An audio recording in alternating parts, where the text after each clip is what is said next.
nabasa ko sa Twitter or sa X, ang daming nagpo-push na ikaw daw ang mag-remake ng Tanging Ina. Ano masasabi mo? Siyempre, Tanging Ina nyo rin. Sorry. Gano'ng katagal nyo na ginagawa yan? Nagsimula ang team namin. Sa patikim-tikim. Iba yun. Iba yun. So, syempre, first time ka mapapanood sa GMA, no? Sabi nga ni VJ Ai kanina, paano kapag bigla kang pinapasok sa bahay ni Kuya? Game ka pa ba?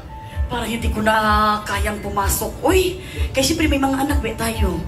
Pero kung ipasok kaming pamilya, di okay na. Para makalibre na rin kami ng bigas at saka makalibre na rin lahat. Kasi mahal na ng kuryente, mahal na rin ang kuwan. So, why not? Big brother, sige na lang.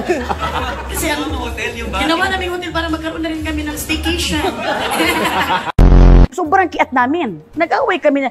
Pag-uwi ni Mama, stress na nga siya. Pag-uwi niya, ang kumot, ang kama, napunta na sa kabilang kuwan. Kabilang, sa sala na ang kama, ang mga sopa. Galit na siya, ano ba ito? Pinahilera kami. Mamayang alas 12, papatayin ko na kayo. Papatayin tayo. Dalawang kapatid, lalaki kasi sila, sabi na, okay lang. Oh my God, Lord, patayin na kami ng alas 12. Gisingin mo ako ng alas 12, Inday. Gigising. So, natulog na kami ng alas 11. Pagising ko, alas 12, mama, alas 12 na. Sabi niya, tumahimik ka yan. Mabuti hindi kami pinatay. Kasi pag-uwi ko ba, alam ko pag-uwi ko, Ate Tons, pag-uwi ko pa. Bakit kagabi na naman umuwi? Natanggap ako sa PBB. Magsinungaling ka pa, yung mukha mo matanggap sa PBB, binugbog pa ako dito. Pumunta si Sir Marcos kinabukasan. Sabi ni Mama, tanggapin mo ng anak ko sa PBB, bigyan kita ng 1 kilong shrimp. Wala naman ko. Afford this year ko, rakit na 10 kilong shrimp.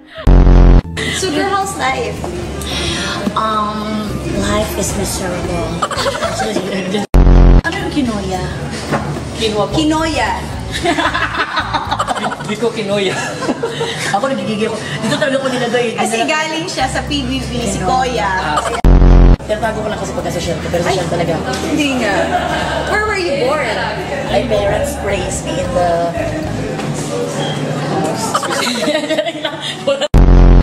Bago lang din nangyari sa akin, yung parang nagpa-social kami ng kaibigan. How long ago was this? A month ago. A month ago. Okay.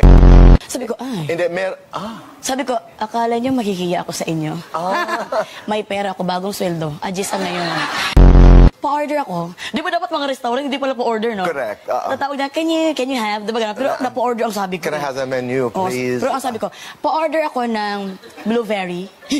Blueberry ang nasabi ko. Anong ano? Blueberry. Blueberry. Oo, pero, oh my God. Pero dahil yun ang effort mo para maging social. Blueberry. So na parang na, my God, dito pwede nagkamali ako. Tapos natingnan ng mga tao. Sumunod naman yung kaibigan ko, bulakan sabi niya, ako naman chest cake. Sabi namin, chest cake. Chest cake. Sabi ko, magpakamatay na to. How do you feel about attending to AAA? Attending to AAA is a very honor.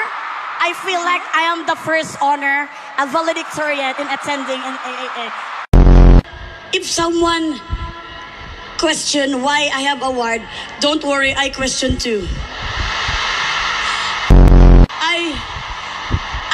I just received award all of my life from my mother and father every time they're angry to me.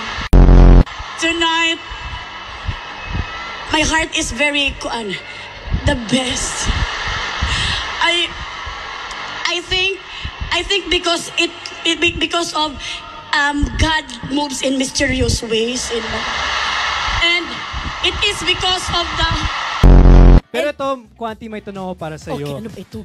Gaano ba kahirap pigilan ng feeling sa loob ng bahay ni Kuya? Talagang, alam, ang pag-ibig kasi sa loob ng bahay, hindi mo para yung utot eh. Talagang hindi mo papigil, kailangan malabas talaga yan. Kasi kung hindi mo malabas yan, talagang kuan talaga yan. Ano, may gusto ka pa itanong? Wala.